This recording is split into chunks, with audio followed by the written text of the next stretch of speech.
Ang sabi sa ating unang balita dito ay why Ripple will never abandon XRP. Research paper reveals. Maraming nagsasabi, lalo na ang mga skeptics, na balang araw ay iiwan din ng Ripple si XRP. Lalo na ngayong mayroon na silang RLUSD stablecoin. Marami po ang nagtatanong, gagamitin pa ba si XRP? Ngayon po ay meron pong isang mahalagang research paper ang lumabas na nagpapatunay na ang mga haka-hakang ito ay walang basihan. Ayon po sa dokumentong inilathala sa Advances in Economics, Business and Management Research, si XRP ay mananatiling sentro ng buong payment infrastructure ni Ripple. Sa balita na ito ay pag-uusapan po natin ang bawat detalye ng research na ito, ang mga malalaking bangko na kasama sa ecosystem at kung bakit ang $500 million na funding noong nakalipas na taong 2025 ay isang matibay na ebidensya para sa kinabukasan ni XRP. Handa na ba kayong malaman kung bakit si XRP ang tinatawag na North Star ng Ripple? Simulan po natin sa pinakaugat ng usapin at yan ay ang dependency ng RippleNet o Ripple Payments kay XRP bilang isang medium of exchange. Ayon po sa research paper, ang dependency na ito ay hindi lang basta choice, kundi isang necessity para sa liquidity.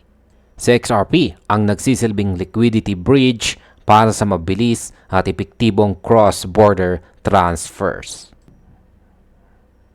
Sa aking opinyon, naniniwala ako ng salitang dependency ay napakabigat. Ibig pong sabihin, kung tatanggalin mo sa XRP, hihinto ang makina ng Ripple Payments. Ang utility ng XRP ay hindi lamang po theoretical. Ito po ay built-in sa operational framework ng system. Ginagamit sa XRP para i-address ang double spending risk at para pabilisin ang transaction speeds na dati ay inaabot ng 3 to 5 days sa traditional na banking. Ngayon, sa tulong po ng XRP, ang settlement ay nangyayari sa loob lamang ng 3 to 5 seconds.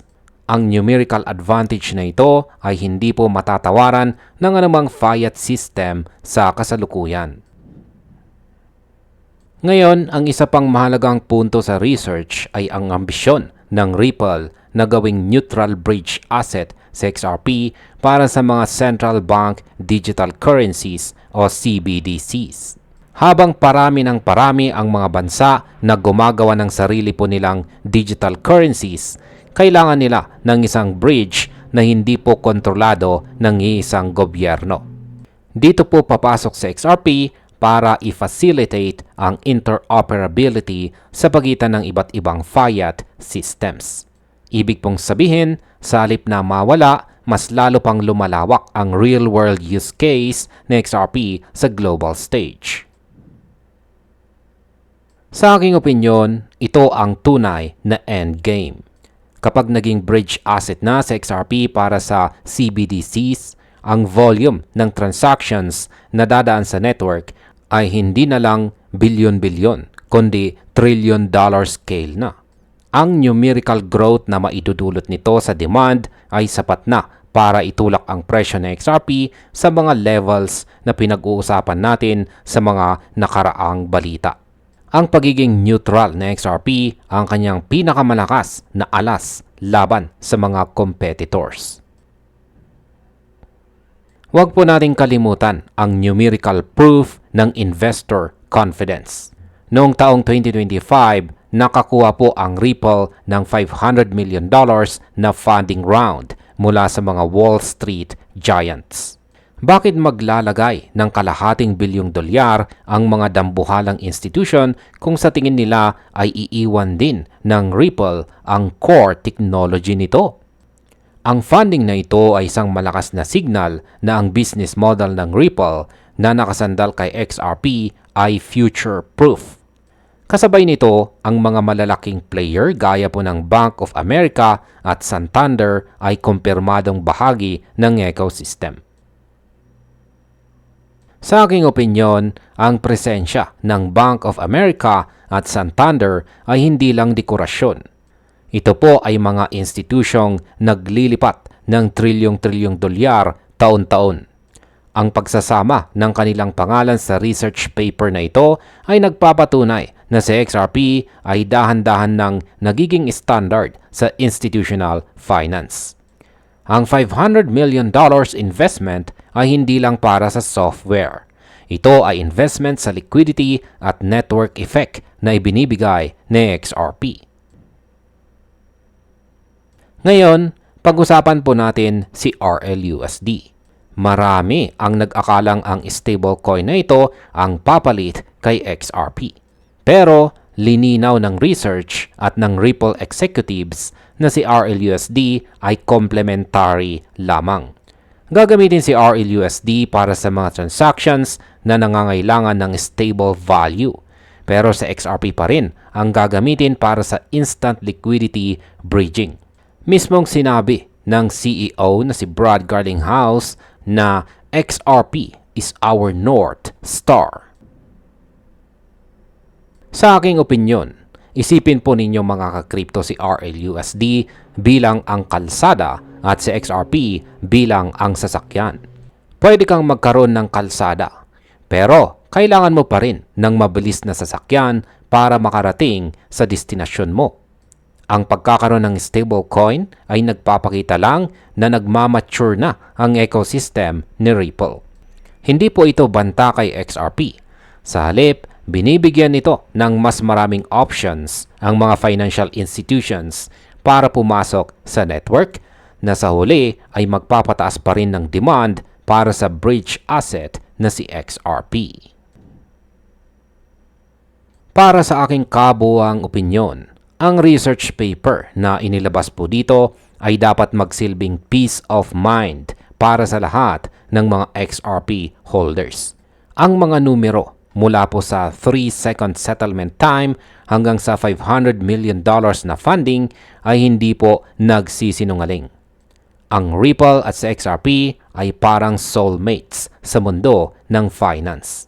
Hindi po pwedeng mag-function ang isa nang wala ang isa. Habang ang mundo ay lumilipat sa digital currencies at CBDCs, ang pangangailangan para sa isang neutral bridge asset ay lalong titindi. Maaring may mga regulasyon at kompetisyon na darating, pero ang pundasyon na itinayo ng Ripple sa loob ng mahabang panahon ay mahirap na pong tapatan. Huwag po kayong maniwala sa FUD na iiwan sa XRP. Ang research po dito ay malinaw. Si XRP ay narito para manatili at siya ang siyang magdadala sa atin patungo sa bagong era ng global payments. Ang sabi naman sa ating sunod na balita dito ay Visa just exposed the XRP master plan. You are not ready for this. Dito po sa mundo ng traditional finance o TradFi, hindi po basta-basta nagsasalita ang mga higante kung wala silang nakikitang seryosong oportunidad. Ngayon po kasi ay may isang malaking balita ang yumanig sa crypto space. Ang payment giant na Visa sa pamamagitan ng kanilang head of crypto ay hayagang naglabas ng analysis tungkol sa ecosystem ni Ripple. Hindi na ito usap-usapan lamang sa social media. Ito po ay isang strategic evaluation mula sa isa sa pinakamalalaking kumpanya sa mundo. Ayon po sa interview na ibinahagi ni Minos Wells, mayroong tinatawag na master plan kung saan magsasama-sama ang lakas ng XRP, ang bilis ng XRP Ledger at ang bagong regulated stablecoin na RLUSD. Handa na ba kayong pag-usapan natin ang bawat numerical data at strategic move sa likod ng revelasyong ito? At ayan, simulan po natin sa unang bahagi ng plano at yan po ay ang RLUSD. Ito ang regulated stablecoin ni Ripple na natively tumatakbo sa XRP Ledger at maging sa Ethereum. Sa interview ni Visa's crypto leader binigyang diin po niya kung paano ang RLUSD ay nananatiling peg 1:1 sa US dollar. Ngayon ay bakit ito mahalaga? Mahalaga po ito mga ka-crypto dahil ang 1:1 ratio na ito ang nagbibigay ng tiwala sa mga institution na gamitin ang blockchain para sa settlement ng walang takot sa volatility. Sa aking opinyon, ang pag-acknowledge ng Visa sa RLUSD ay isa pong game changer. Ipinapakita nito ng stablecoin market ay hindi na lang puro Tether or USDC. Ang RLUSD ay may compliance-oriented features na hinahanap ng mga bangko. Isipin po ninyo ito mga ka-crypto, 100% ng bawat RLUSD ay back ng dollar reserves. Ang numerical stability na ito ang nagbibigay daan para pumasok ang mga dambuhalang kumpanya sa XRP ledger. Hindi na lamang ito abstract theory. Ito po ay regulated liquidity na tumatakbo sa bilis ng kidlat. Ngayon ay dito na tayo sa pinaka-interesting na bahagi ng interview. Ginamit po ng Visa Executive ang salitang flywheel. Sa business, ang flywheel ay isang mekanismo kung saan ang bawat bahagi ay nagpapalakas sa isa't isa. Sa senaryo na ito, mayroon tayong tatlong mga elemento. Una, ang RLUSD para sa stable liquidity. Pangalawa ay ang XRPL para sa mabilis na settlement layer. At ang pangatlo, sa XRP bilang bridge asset para sa cross-network value flows. Ayon po sa Visa, ang dynamic na ito ay lumilikha ng mutually reinforcing growth. Sa aking opinyon, nakikita po natin dito ang tunay na utility ng XRP. Habang dumarami ang gumagamit ng RLUSD para sa payments, mas lalong tumataas ang transaction volume sa XRPL. At habang lumalaki po ang volume, mas kailangan sa XRP para maging bridge sa pagitan ng iba't ibang mga currencies. Ang numerical growth ng isa ay direktang magpapabilis sa dalawa pang elemento. Ito ang flywheel effect na tinutukoy ng Visa. Isa pong cycle ng adoption na mahirap pigilan kapag nagsimula na ang momentum. Bakit ngayon lang nagsalita ang Visa ng ganito kadetalyado? Simple lamang po mga ka-crypto dahil ang blockchain-based solutions ay hindi na po pwedeng baliwalain dahil sa lower cost at saka faster settlement na hatid nito. Ang Visa ay matagal nang nagpapilot ng stablecoin settlement services pero ang pagtutok nila kay XRP Ledger ay nagpapakita na seryoso sila sa scaling. Sinasabi ng iba na kakompetensya ng Visa ang Ripple. Pero sa realidad ng taong ito, 2026, ang partnership at integration ang pangalan ng laro. Sa aking opinyon, ako po ay naniniwala na ang Visa ay naghahanda para sa isang mundo kung saan ang legacy rails o yung lumang sistema ng pagpapadala ng pera ay papalitan na ng blockchain rails. Ang numerical efficiency ng XRPL kung saan kaya mong magsettle ng milyong-milyong dolyar sa loob lamang ng 3 to 5 seconds ay hindi po kayang tapatan ng lumang sistema na inaabot ng 3 to 5 days. Ang Visa Head ay naghahanap po ng practical connections at tila sa XRP Ledger nila ito nahanap. Bagamat positibo po ang tono ng Visa, binanggit din ng executive na ang hindi pa malinaw ay kung paano eksaktong magtra-translate ang RLUSD patungong XRPL at patungong XRP sa bawat real deployment. Ang eksaktong mekanismo ng integration ay maituturing pa ring work in progress. Kailangan pa ng linaw sa aspeto ng acquisitions at integration of services. Para sa aking opinyon, ang kawalan po ng 100% clarity sa ngayon ay ang iyong opportunity window. Kapag naging malinaw na ang lahat at ang bawat credit card transactions ay dumadaan na sa XRPL gamit sa XRP at RLUSD, malamang na ang presyo ay hindi na nasa kasalukuyang price level. Ang exploratory phase na ito ng Visa ang nagbibigay sa atin ng glimpse sa hinaharap. Isipin po ninyo mga ka-crypto, ang 1:1 peg ng RLUSD na nagsisilbing pinto para sa mga institution, habang sa XRP naman ang susi para mabuksan ang pinto ng global liquidity. At narito na po ang aking kabuuang opinyon tungkol sa balitang ito. Ang pag-amin ng Visa sa potensyal ng XRP ecosystem ay ang pinakamalaking seal of approval na nakuha po natin sa unang bahagi ng taong ito, 2026. Hindi lamang po ito tungkol sa presyo ng XRP. Ito po ay tungkol sa pagbabago ng buong global payments infrastructure.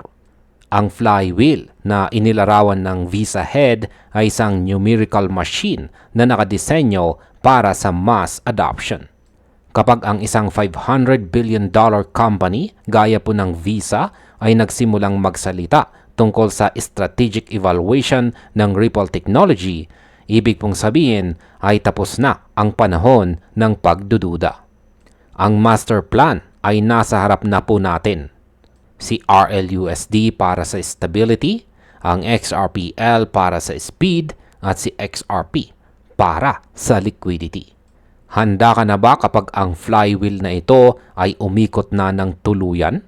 Dahil ayon po sa Visa, baka hindi pa handa ang mundo sa bilis ng pagbabagong idudulot nito.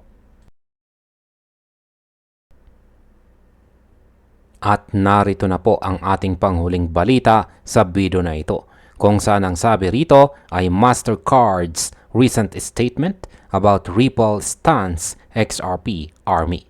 Kung akala ninyo ay puro speculation lamang ang nagpapatakbo sa market, nagkakamali po kayo.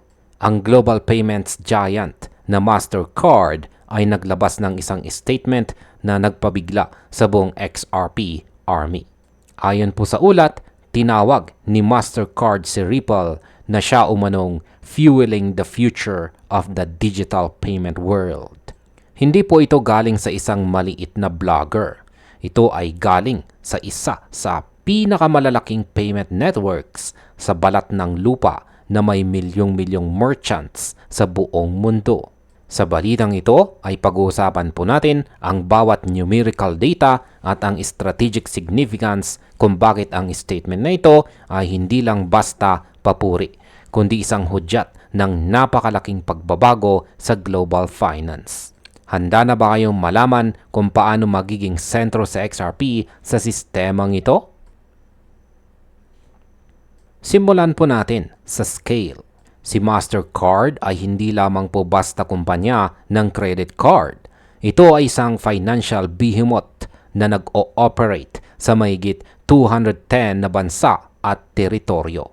Ang kanilang recognition kay Ripple, ayon po sa crypto marketer na si John Squire, ay isang patunay na ang traditional financial institutions ay hindi na lang nag-oobserba. Sila po ay nakikilahok na. Sa aking opinyon, nakakabilib na makita ang ganitong level ng acknowledgement. Para sa akin, kapag ang isang kumpanyang may market cap na mahigit $400 billion ay nagsabing si Ripple ang fueling the future, binibigyan nila ng institutional blessing ang buong XRP ecosystem.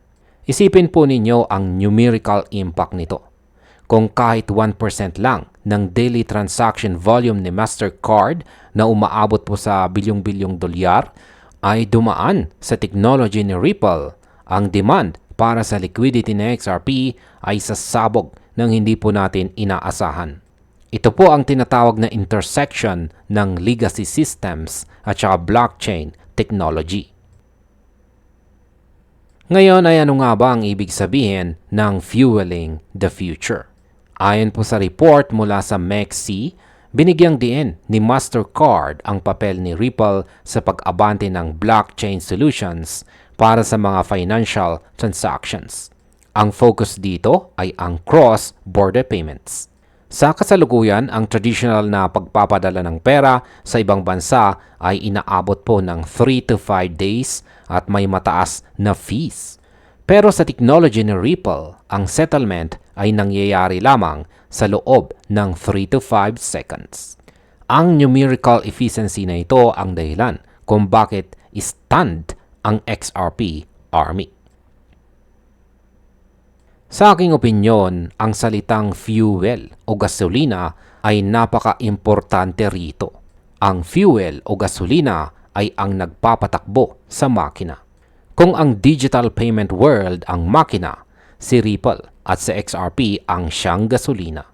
Ipinapakita nito na nakikita ni Mastercard si Ripple hindi bilang kakompetensya, kundi bilang isang essential engine na magpapabilis sa kanilang sariling network.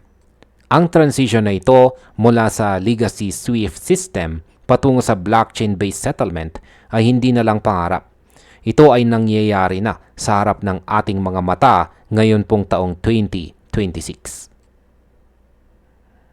Ngayon, ang isa pang mahalagang punto sa report ay ang kakayahan ni Ripple na bawasan ang operational complexity para sa mga financial institutions. Sa lumang sistema, maraming intermediary banks ang dinadaanan ng pera at bawat isa sa kanila ay kumukuha ng cut o fee. Sa numerical analysis, ang paggamit ng XRP Ledger ay pwedeng makatipid sa mga bangko ng hanggang 40% hanggang 70% sa kanilang operational cost. Sino namang bangko o payment provider ang hindi gugustuhin ang ganyang kalaking tipid? Sa aking opinyon, ako po ay naniniwala na ito ang killer feature ni Ripple. Ang negosyo ay laging tungkol sa bottom line o kita.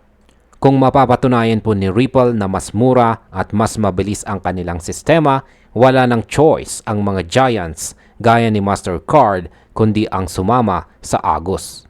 Ang report na si Ripple ay mayroon ng global network ng partnerships sa iba't ibang region ay isang numerical proof na ang adoption phase ay tapos na. Nandito na tayo sa integration phase. Hindi na ito tungkol sa kung gagamitin ba sila, kundi gaano kalawak ang magiging paggamit sa kanila. Ngayon ay binanggit din sa report na ang collaboration sa pagitan ng mga kumpanyang gaya ni Mastercard at mga blockchain firms ay nagpapakita kung paano po nag-uumpisang mag-intersect ang digital asset technology sa mga established networks. Hindi na ito them versus us.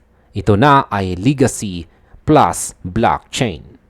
Si Mastercard ay kasalukuyang nag-i-evaluate kung paano mag-ooperate ang blockchain kasabay ng kanilang existing infrastructure para mapababa ang cost at mapataas ang transparency. Sa aking opinyon, ito po ang tunay na roadmap patungo sa mass adoption. Kapag ang ordinaryong tao ay gumamit ng kanilang Mastercard at hindi nila alam na sa likod ng transaction na ito ay sa XRP na pala ang nagsisettle ng payment sa loob ng 3 seconds, dito na natin masasabing nanalo na ang technology. Ang transparency na hatid ni Ripple ay magbibigay ng numerical security sa bawat transaction na siyang pinaka-importante para sa mga users at regulators. At narito na po ang aking kabuuang opinyon tungkol sa balitang ito. Ang statement ni Mastercard ay isang seismic shift sa narrative na XRP. Ang tawaging fueling the future ay hindi po biro. Ito ay isang pagkilala na ang lumang sistema ay hindi na sapat para sa bilis ng mundo ngayong taong 2026. Ang numerical potential na dala ng partnership o recognition na ito ay hindi po matatawaran. Habang ang iba ay nakatutok pa rin sa daily price fluctuations, ang mga smart investors ay nakatingin sa mga mega partnerships na gaya nito. Si Ripple ay hindi lang basta coin. Ito ay nagiging backbone ng global payments. Kaya ang tanong ko po sa inyo ay handa na ba kayong sumabay sa hinaharap na ito? Dahil kapag ang mga dambuhala gaya ni Mastercard ay nagsimula ng magsalita ng ganito, ang future na sinasabi nila ay maaring nandito na bukas. Huwag maging huli sa impormasyon dahil sa crypto, ang kaalaman tungkol sa institutional adoption ang tunay na yaman. At hanggang dito na lamang po tayo sa video na ito mga ka-crypto. Marami pong salamat sa panunood.